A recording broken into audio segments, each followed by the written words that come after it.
The moment my son told me to go back to a nursing home I had never even lived in, I realized something at that Thanksgiving table had been quietly breaking for years. The words landed in the middle of the dining room like a plate set down too hard, sudden and out of place, and for a few seconds no one moved. The smell of roasted turkey and sage stuffing still filled the air, the same familiar smell that had followed every Thanksgiving in this house for more than 3 decades. But somehow it felt colder now, like the warmth had slipped out through an open window. I sat at the head of the long oak table that my late husband, Arthur, had built with his own hands 32 years earlier, the polished surface reflecting the soft glow from the chandelier above. That morning I had woken up at 5:30, the same way I had every Thanksgiving since Daniel was a little boy, measuring flour for the rolls, checking the thermometer on the 16-pound turkey, setting out the cranberry sauce dish Arthur loved so much. Preparing that meal had always felt like setting the stage for family, for laughter and stories, and the quiet comfort of knowing that everyone still belonged together under one roof. My son Daniel had arrived just after 3 in the afternoon with his wife, Linda, and their coats still carried the chill of the November wind. Linda had smiled politely, the way someone does when they're visiting a place that doesn't quite feel like theirs, and she had glanced around the dining room as if she were measuring the space in her head. I noticed it, but I said nothing, whispering that the pumpkin pie smelled amazing. For a moment, I held on to that small voice, that normalcy, because it reminded me of the Thanksgivings when Daniel was her age and the biggest argument in the room had been over who got the last dinner roll. Plates were passed, glasses filled, chairs scraped softly against the hardwood floor. Then Linda cleared her throat and said, almost casually, that living alone in a house this size must be exhausting for someone my age. Daniel stared down at his plate for a moment before adding that maybe it would be better if I considered somewhere smaller, somewhere safer, somewhere with people who could take care of me. And then came the sentence that changed the entire room. Daniel looked up at me with an expression I didn't recognize and said I should probably start thinking about going back to a nursing home. The strange part was not the suggestion. The strange part was the certainty in his voice, as if a decision had already been made somewhere else, long before the turkey ever reached the table, before it disappeared again. Linda leaned back slightly in her chair and folded her hands together on the tablecloth as though she had reached the part of a meeting where someone finally stated the agenda. She said that what Daniel meant was that it might be time for me to consider a community designed for people my age, somewhere comfortable, somewhere with staff and activities and neighbors who were in the same stage of life. Her voice carried the gentle tone people often use when they believe they are explaining something obvious.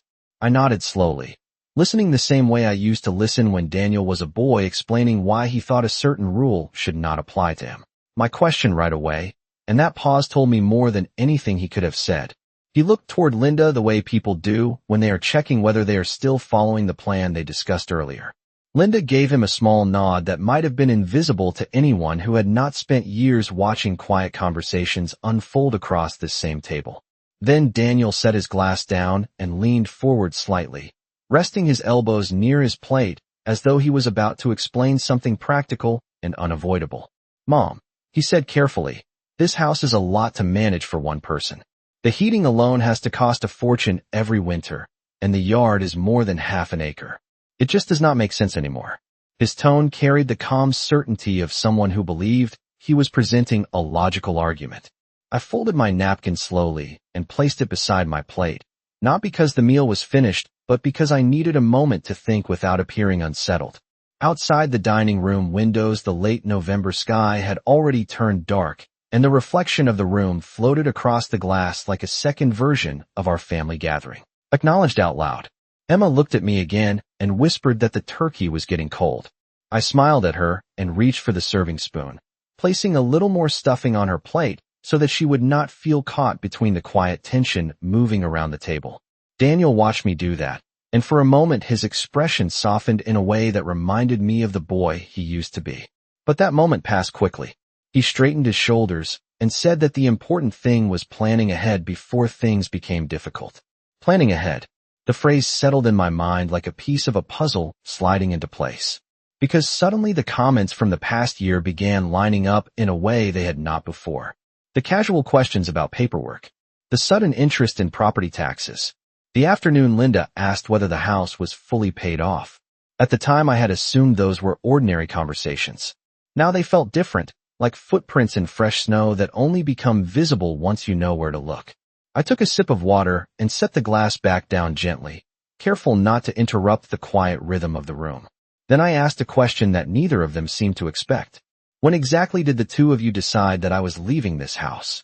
Daniel did not answer my question right away. The words seemed to hang above the table like the quiet hum of the refrigerator in the kitchen, soft but impossible to ignore. Linda was the first to move, a teenager, when he believed that if he stacked enough reasons together the conclusion would become inevitable. The difference was that back then he always waited for my answer. Tonight neither of them seemed particularly interested in hearing one. Instead they continued describing possibilities. Linda mentioned a retirement community about 22 miles away that had walking paths and a dining hall and weekly movie nights. Daniel said they had looked at the website and that it seemed comfortable and safe. Looked at the website. The phrase was small, but it carried the weight of preparation. People do not browse retirement communities the way they browse vacation photos. They look for them when a decision is already forming. Emma quietly pushed her peas around her plate with the edge of her fork, watching the conversation move back and forth between the adults like a tennis match she did not understand. I noticed that Daniel avoided looking directly at the photographs on the wall behind me. One of them showed him standing on the front lawn the summer he graduated from high school, wearing a borrowed tie and smiling beside Arthur. That lawn still stretched across the front of the house outside the window now. Just over half an acre of grass Arthur used to mow every Saturday morning before the sun became too hot. I remembered the rhythm of that mower cutting steady lines across the yard while Daniel chased the clippings with a plastic rake, convinced he was helping. The house had never felt too large then. It had felt exactly the right size for a family learning how to grow together. Linda continued explaining that many people my age actually preferred living in places designed for seniors. She said it offered peace of mind for everyone involved. Peace of mind. Another phrase that sounded reasonable until you looked closely at what it replaced. I lifted my water glass again and watched the candlelight ripple across the surface for a moment before setting it down. Daniel finally met my eyes, perhaps realizing that the silence from my side of the table had lasted longer than he expected. "Mom," he said carefully, "we are just trying to be responsible." Responsible. That was the word he chose. I nodded slowly and let that word settle into the room. Then I looked around the dining room once more at the oak table Arthur had built, at the photographs lining the walls, at the window that reflected our family sitting together in the soft light of Thanksgiving evening. And it occurred to me that responsibility can mean very different things depending on who is telling the story. I let Daniel's words settle into the room the way dust settles after someone opens an old window. Responsible. It was such a simple word, the kind people use when they want their decisions to sound reasonable before anyone has the chance to question them. For a moment I did not answer. Instead I reached for the gravy boat and gently poured a little more onto my plate, even though I was no longer hungry. The movement gave me time to think, and it also gave them something ordinary to watch, which sometimes makes people reveal more than they intend. Daniel shifted in his chair again, clearly uncomfortable with the quiet that followed his statement. Linda glanced at him briefly, the way someone does when silently reminding another person to stay on script.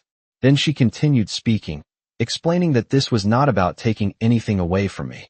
She said the goal was simply to make sure everyone was prepared for the future. Prepared. Another word that sounded harmless until you noticed how carefully it avoided the present. I looked down the length of the oak table and realized that neither of them had asked a single question about what I wanted. The entire conversation had been built around what they believed made sense, what they believed was practical, what they believed was responsible. Emma was still quietly moving her peas around the plate, listening to the rhythm of adult voices that had grown too serious for a holiday dinner. I gave her a small smile and asked if she liked the stuffing. She nodded quickly and said it was her favorite part. Her answer seemed to interrupt the tension for a moment, but the silence returned almost immediately afterward. Daniel leaned forward again, lowering his voice slightly, as if he believed a softer tone would make the proposal easier to accept. "Mom," he said, "you could sell the house and use the money to live comfortably somewhere with support. You would not have to worry about repairs or property taxes or mowing half an acre of lawn. You could just relax and enjoy things." Relax and enjoy things. I had heard that phrase before. usually from people who assumed older age meant stepping aside from the life you had built. My eyes drifted once more to the photographs along the wall. Arthur standing proudly beside the porch railing he rebuilt. Daniel as a boy holding a baseball glove too large for his hand. A family Christmas from 20 years ago when the dining room looked almost exactly the same as it did tonight, except the chairs were filled with laughter instead of careful negotiation. The strange thing about memories is that they do not fade all at once. They sit quietly beside the present, waiting for someone to notice them again. Linda began explaining the financial side of things, mentioning how valuable the property had become over the years. She spoke about market trends and home values with the confidence of someone who had already studied the numbers. Daniel nodded as she spoke, adding that the house could easily be sold within a few weeks because of its location and size. That was when I realized something important. They were not discussing a possibility. They were describing a plan. A plan that seemed to have been explored from several angles before tonight ever arrived. I folded my hands together on the table and looked at both of them carefully, noticing how comfortable they appeared when speaking about selling the house, how natural the details sounded coming from their voices. Then I asked another quiet question that seemed to stop the room all over again. If the house were sold, I said calmly, where exactly did the two of you imagine living? I watched Daniel and Linda carefully after my question, and for a brief moment neither of them seemed prepared to answer it. The quiet that followed was different from the earlier pauses. This one carried the weight of something that had already been imagined but not yet spoken aloud. Daniel glanced at Linda again, that same quick sideways look that had appeared several times during the evening, the look of someone checking that they were still moving in the same direction. Linda cleared her throat softly and leaned forward just a little, her hands resting neatly on the table, as though she were about to explain a detail everyone would eventually understand. Well, she said slowly, we had been thinking that this house could work very well for our family. The sentence was delivered gently, almost politely, but the meaning settled over the table like a sudden drop in temperature. For a second, I simply looked at her, letting the words find their place in the room. Daniel did not interrupt. In fact, he seemed relieved that the idea had finally been spoken out loud. Mom, he added after a moment, it would make sense for us to move closer to town. Emma's school is only 10 minutes from here, and the yard would be perfect for her. He gestured vaguely toward the window, as if the half-acre of grass outside had already begun rearranging itself for their future plans. I followed his gesture for a moment, imagining the front lawn in summer when the grass turned bright green and the maple tree near the driveway cast a long shadow across the porch. Arthur had planted that tree the year Daniel turned 12. It had been no taller than Daniel himself back then, just a thin sapling tied carefully to a wooden stake. Arthur used to say that trees and families grew the same way, slowly and quietly until one day you realized how tall they had become. Linda continued speaking, describing how the house already had enough space for their needs and how they could renovate the upstairs bedrooms.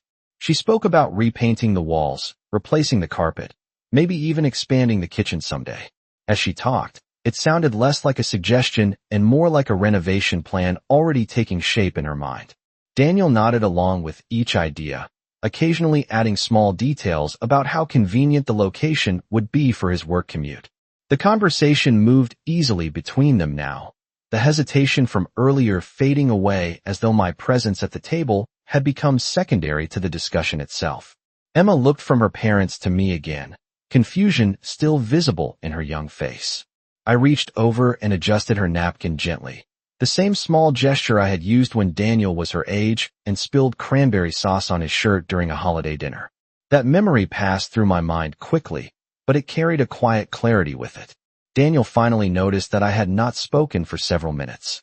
Mom, he said carefully, we just think it would be better for everyone this way. You would not have to worry about the house anymore, and we would be close by if you needed anything. Better for everyone. I repeated the phrase silently in my mind while looking at the dining room around me. The oak table Arthur built, the photographs lining the wall, the window reflecting the candlelight of Thanksgiving evening. Then I looked back at my son and his wife, both waiting for my reaction as though the rest of the story had already been written. And in that quiet moment, I realized something neither of them seemed to understand yet. They believed they were discussing the future of this house. What they had not considered was that the future of this house had been decided long before tonight ever began. I let the silence remain after my last thought, because sometimes silence reveals more than questions ever could. Daniel watched me carefully now, waiting for an answer that would either confirm his expectations or interrupt them. Linda sat very still beside him, her expression composed, but I noticed the slight tension in her shoulders the way you notice the tightening of a rope just before it pulls something heavy. Emma quietly finished the last of her stuffing and folded her hands on the table, her attention drifting toward the pumpkin pie cooling on the kitchen counter. For a moment the room looked exactly like the Thanksgivings we used to have when Daniel was younger. The candles, the dishes, the familiar warmth of a family meal. The only difference was the conversation that had replaced the laughter.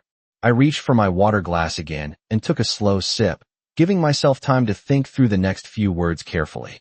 Daniel had always believed that problems were solved by speaking quickly and confidently, but I had learned something different over the years. The strongest answers are often the quietest ones. I set the glass back down and looked at him with the same calm expression I used when he was a child explaining why he thought he should be allowed to stay up past his bedtime. Daniel, I said gently, when your father and I bought this house, you were 6 years old. Do you remember that? He frowned slightly, caught off guard by the question. I continued before he could respond. The first summer after we moved in, you insisted on sleeping in the backyard inside a blue camping tent. You were certain you could spend the whole night outside like a real explorer. Your father sat on the porch the entire time, pretending to read a magazine while secretly making sure you were safe. Daniel's expression shifted a little, the memory reaching him in a way the earlier conversation had not. I saw it in his eyes, the brief return of that boy who used to run barefoot across the lawn chasing fireflies.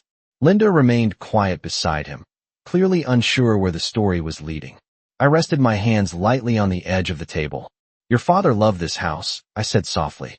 Not because it was large or valuable, but because he believed it was the place where our family would always find its way back together.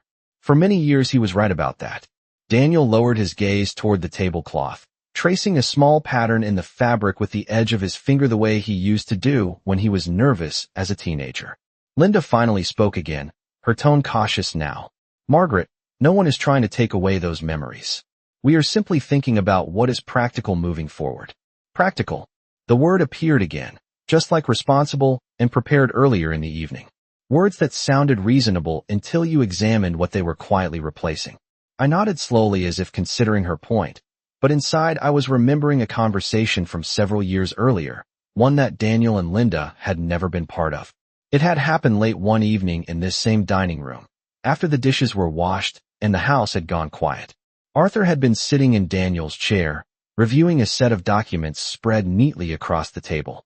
At the time I had asked him why he looked so serious. He had smiled in that calm way he always did when he was certain about something important. Margaret, he said, sometimes the best way to protect the future of a family is to prepare for the moment when people forget what family really means. I looked at Daniel again across the table, studying the man he had become and the plan he believed was about to succeed. And I realized that the moment Arthur had been preparing for might have finally arrived. The memory of Arthur sitting at this table with those documents remained clear in my mind, while the present moment continued quietly around us. Daniel and Linda still believed they were guiding the conversation toward a conclusion that had already been decided, but they had no idea that the real conclusion had been written years earlier. I looked down at my plate for a moment and gently set my fork beside it, listening to the small sound it made against the porcelain. Emma had finally reached the pumpkin pie and was watching carefully as I sliced a piece for her, the way I had done every Thanksgiving since she was old enough to sit in a chair instead of a booster seat. Her small smile brought a moment of warmth back into the room, and for a second the conversation faded behind the ordinary rhythm of family dinner. Daniel cleared his throat again, clearly hoping to bring the discussion back to what he believed was the logical outcome. Mom, he said, we are not trying to rush you. We just want to start making plans now instead of waiting until something becomes difficult later. Linda nodded beside him and added that there were waiting lists at some of the better retirement communities, which meant it was important to begin the process early. I noticed the confidence returning to their voices now that they believed the conversation had moved past the emotional part. They spoke about timing and paperwork and how smooth the transition could be if everything was handled properly. I listened without interrupting, the way you listen when someone is explaining a solution to a problem that does not actually exist. When they finally paused, I looked toward the far end of the dining room where the hallway led to Arthur's old study. The door was closed, just as it had been every evening when he used to review his work or read quietly after dinner. That room still held the desk where he had organized those papers years ago. Daniel noticed where I was looking and followed my gaze for a moment. "Mom," he said gently, "you do not have to decide everything tonight." I smiled slightly at that sentence because it revealed something important. They believed the decision belonged to me. They believed I had the power to approve or refuse the future they had already planned. The truth was much simpler than that. The decision had already been made long before tonight, and it had nothing to do with convincing me to leave this house. I folded my hands together on the table and spoke in the same calm voice I had used throughout the evening. "Your father once told me that the strongest protection a family can have is preparation." Daniel looked at me, confused by the change in direction. "Preparation for what?" he asked. I held his gaze steadily for a moment before answering. "Preparation for the day when someone might forget that a home is more than just a piece of property." Linda's expression shifted slightly at that sentence, as if she had begun to sense that the conversation was not unfolding the way she expected. Daniel leaned back in his chair, clearly unsure how to respond. The candles on the table flickered softly, reflecting in the window beside us where the dark November night had settled across the yard. I looked at my son once more and realized that he was still thinking about the value of the house, the renovations, the plans he and Linda had already imagined for the future. What he did not realize was that Arthur had already imagined that future too. And years ago, sitting right here at this table, he had quietly made sure that future would never unfold the way Daniel believed it would. I watched Daniel and Linda carefully after my last words, and for the first time that evening the confidence in their expressions began to fade. They had expected resistance, perhaps even an emotional reaction, but they had not expected calm. Calm changes the rhythm of a conversation. It forces people to listen more closely than they intended. Daniel shifted in his chair again and glanced briefly toward the hallway that led to Arthur's old study, as if the closed door there had suddenly become more important than the house itself. Linda tried to recover the tone of the discussion, leaning slightly forward with a careful smile that suggested patience. "Margaret," she said softly, "we are only talking about options. No one has made any final decisions yet." I nodded slowly, acknowledging the sentence even though we all understood that their plans had already traveled much further than simple options. Emma finished the last bite of her pumpkin pie and looked up at me with a quiet curiosity that reminded me of Daniel at her age. Children sense when adults are circling around something they do not yet understand. I placed the pie server gently back onto the plate and folded my hands on the table. The candles burned lower now, their light softer against the polished wood. "Your father and I had many conversations about the future of this house," I said calmly. Daniel straightened slightly in his chair, clearly surprised that Arthur had entered the conversation again. Linda remained very still, but I noticed her attention sharpen immediately. Arthur believed that a home should always remain a place where family is welcomed with respect, I continued. He also believed that sometimes the best way to protect that idea was to make certain arrangements ahead of time. Daniel frowned slightly, trying to understand where the story was leading. "What kind of arrangements, Mom?" he asked. I looked at him carefully for a moment before answering. "Years ago, your father placed this house into a family trust." The words settled quietly into the room, but their meaning carried a weight that Daniel and Linda had not expected. The trust was designed to ensure that the house could never be sold or transferred based on pressure or convenience, I explained. Arthur believed the home should remain exactly what it had always been, a place where family gathered willingly, not a piece of property someone could simply claim when circumstances changed. Linda blinked once, her composed expression finally showing the smallest crack of surprise. Daniel leaned forward slowly, clearly trying to process what I had just said. "A trust?" he repeated. I nodded. "Yes. The documents were finalized several years before your father passed away. The trustee oversees everything according to the instructions Arthur left behind." Daniel looked toward the hallway again, perhaps imagining those documents somewhere beyond that closed door. For the first time all evening, he seemed uncertain about the future he had already pictured so clearly. I kept my voice gentle, because the truth did not require anger to be understood. Your father wanted to make sure this house would always belong to the idea of family, not to anyone's temporary plans. The room grew quiet again, but this time the silence belonged to a different realization. The conversation that Daniel and Linda believed would end with my departure had instead revealed something they had never considered. The future they had imagined for this house had never actually been theirs to decide. In this emotional narrative drawn from powerful family stories, a devoted mother prepares a traditional Thanksgiving dinner in the home she shared for decades with her late husband, believing the evening will be filled with warmth and gratitude. Instead, the conversation slowly reveals that her own son and his wife have already imagined a future where the mother is moved away and the family house becomes theirs. As the mother listens quietly at the dinner table, memories of raising her child, caring for the home, and building a life with her husband contrast with the practical arguments presented by the son and the daughter-in-law, who speak about retirement communities, property value, and convenience as though the house were only a piece of real estate. These deeply reflective family stories explore how ordinary holiday gatherings can reveal hidden intentions, showing the quiet strength of a mother who chooses dignity over confrontation while carefully observing every detail around her. The tension grows as the son and his wife explain their plans for the future, assuming that the mother will eventually accept their proposal. But the calm voice of the mother carries the weight of wisdom and memory, reminding them that homes are not built only with wood and walls, but with decades of loyalty, sacrifice, and love. In the tradition of unforgettable family stories, the narrative unfolds with subtle emotional shifts, where silence and small gestures speak louder than anger, and where a mother's quiet patience reveals that the future of the family home was already protected years earlier by the careful planning of her late husband. Through this moment of realization, the story highlights themes that resonate strongly within family stories across generations: respect between parents and children, the meaning of inheritance beyond money, and the quiet strength of those who refuse to surrender their dignity. By the time the truth about the family trust emerges, the son and his wife discover that the house they hoped to control had already been secured to preserve the values that created it, transforming this moment into one of the most powerful family stories about preparation, loyalty, and the lasting meaning of home. Character 1 is a 70-year-old white American mother. She wears a modest beige cardigan and simple blouse. Calm, dignified expression. Direct front-facing. Portrait.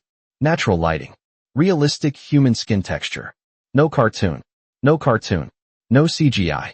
No illustration. Photorealistic elderly woman. Character 2 is a 40-year-old white American man. He wears a casual dark sweater and collared shirt. Serious expression. Direct, front-facing portrait. Realistic natural lighting. Photorealistic skin texture. No cartoon. No cartoon. No CGI. No illustration. Realistic adult male.